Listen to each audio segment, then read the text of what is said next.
Arestimi i guvernatorit të bankës dhe hetimi për vjedhjen e 7.2 milion dollarëve është ndjekur me mjaft interes nga analistët e politikës dhe shoqërisë shqiptare. Studiuesi dhe publicisti i njohur Fatos Lubonja thotë se arestimi i zotit Fullani nuk mjafton që të provojë se drejtësia po vepron. Ai shprehu dyshimet se në këto ngjarje rreth bankës çështjet politike po ndikojnë mjaft. Me zotin Lubonja bisedoi korrespondenti ynë në Tiranë, Iliriana Golli.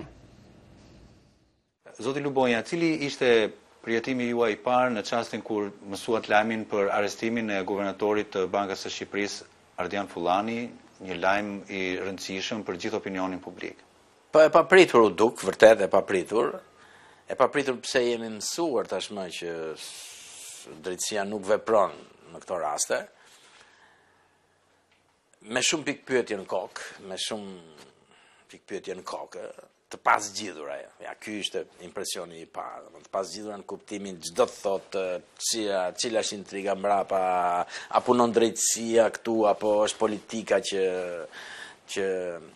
e ka shtyr. Zoti Lubonja, arrestimi i zotit Fullani ishte kulmimi i një lajmi të kronikës së zezë për gati një muaj. Si e keni menduar zgjedhjen e Bankës së Shqipërisë? Jo se është shifra më e madhe që i është grabitur publikut shqiptar, grabitja e pronës publike dhe e paras publike është një sporti kryesor i politikës në përgjithësi, por ishte si thuash si ajo që thonë mbushja e kupës, pika që derdh kupën, sepse është institucioni që në fund fare duhet jetë pak si simboli i shtetit, ku në një farë mënyre të paktën mundet të kesh lëshime këteja, ndej pa aty s'duhet ndodhin. Kur ndodhe atje është, domethënë shteti nuk ekziston, thua, ka rënë shteti. Kështu e kam analizuar dhe sigurisht që pastaj çështja e dytë që besoj se vlen shumë të analizohet është e gjithë kjo shoqëri që kemi ndërtuar ku paraja e fituar lehtë me çdo kusht, sa më shpejt, sa më shumë, për të krijuar një status social, ka arritur domethënë kjo kulturë konsumiste groteske në Shqipëri, ka arritur pika kulminante domethënë. Zoti Lubonja, cili është mendimi juaj mbi ndikimin që qarqet politike mund të kenë pasur mbi arrestimin e zotit Fullani apo në tërësi për zbardhjen e vjedhjes së bankës? Është e vështirë të besosh se ky është një rast që flet për një rimëkëmbje, ose më themi një mëkëmbje, se nuk dia ka qenë ndonjëherë drejtësia në Shqipëri e pavarur. Ne kemi historikisht drejtësi të pavarur që vepron jashtë pushtetit politik, jashtë pushteteve dhe financiare, më vonë korruptive, siç ka ndodhur këto 20 vjet. Pra është e vështirë të besosh që është një akt i drejtësisë i pavarur nga atmosfera politike, nga presionet politike, nga loja politike.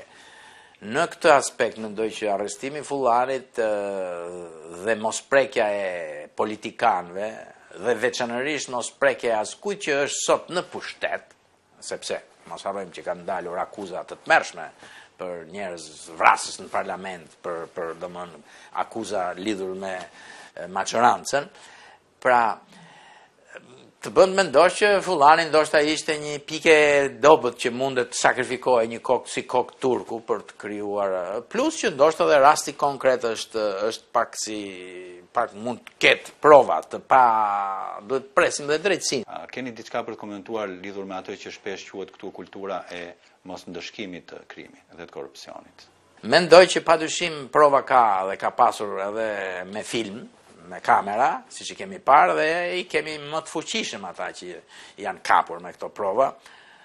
Kështu që mendoj që në këtë aspekt vështirë të thuash se politika po punon për të çliruar, si thuash, po punon për ta lënë drejtësinë të veprojë vetë dhe drejtësia po merr frenat e veta në dorë, më shumë e mendoj si një lojë politike që duhet parë me skepticizëm tek e fundit. Por më mirë që ndodhi në këtë mënyrë, sepse ndoshta diçka ujrat njerëzit sensibilizohet opinionin. A mendoni se arrestimi i zotit Fullani do të ndikojë ndjeshëm në ekonominë e vendit, në veprimtarinë e sistemit bankar apo të tregjeve shqiptare në tërësi?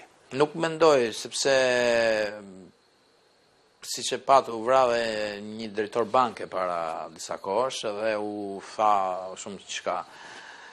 Ekonomia shqiptare është shumë informale, mendoj unë, është shumë me dyshim të jemi gjithmonë në krizë, është jashtë sistemit në një farë kuptimi dhe shqiptarët jetojnë ashtu mbijetojnë më shumë në një formë informale më së shumti, pa transparencë, kështu që nuk besoj se kjo do të thellojë në një gjë, por s'kemi as bursa dhe tek e fundit ajo që ne nuk dim sot dhe që lidhet edhe me Fullanin, është pikërisht gjendja e vërtetë e ekonomisë sonë në kuptimin e borxheve, sepse flitet shumë për borxhe dhe kredit marra të pashlyera, biznesmen, pasanik të mëdhenj që në fakt janë borxhllëj të mëdhenj.